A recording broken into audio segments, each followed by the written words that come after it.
Hi everyone, I'm Mike Wilson of the Knoxville News Sentinel, joined here by my coworker, Adam Sparks. We are here today to talk about the NCAA investigation into Tennessee football and the process, I guess, of the past 2 weeks, what they've looked like reporting on a big pile of documents. I think the story count is over 24 now in the past 2 weeks, ranging from athletes involved to the NCAA punishments to attorney general letters and everything in between. We've been requesting documents through open records requests for about 2 years since the case began. We broke through with some number of requests. I'd say at the end we got somewhere between 12 and 15 different requests, netted 2,600 pages of documents, about 6,000 text messages. We've read them all. You know, there's a lot of enlightening things about what happened under Jeremy Pruitt, under his watch. That's produced different parts of the story. You've got the Attorney General part of it, which was a document we were surprised to get that advocated on Tennessee's side to avoid a postseason ban. The text messages showed more of the color behind the scenes of what was going on in the communication with the recruiting staff when they were breaking NCAA rules. And there was a lot of legislation in there of how Tennessee sort of wiggled through the process to avoid the postseason ban.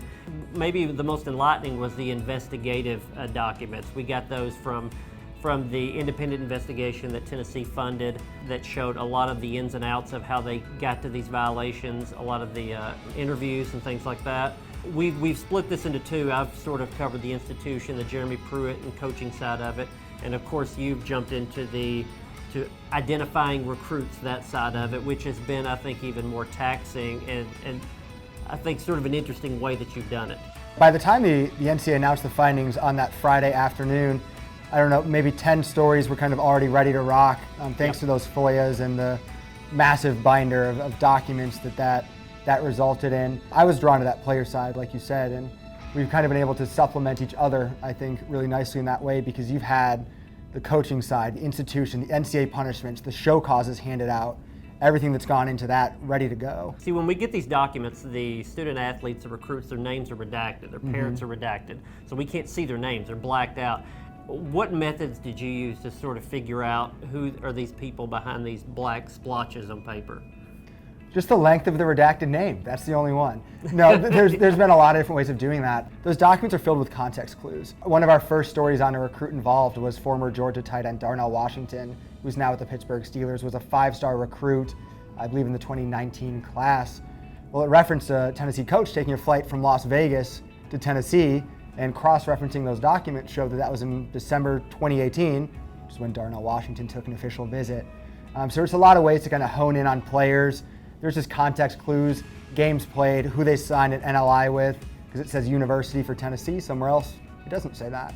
So there's little clues, little indications of what class they were in, where they're from, who visited with them, which coach recruited them, I think is a good one, because a lot of those guys are attached to either their position or the area that they recruit in. So I don't know, I'm a person who sees the redactions and I say, I want to unredact that.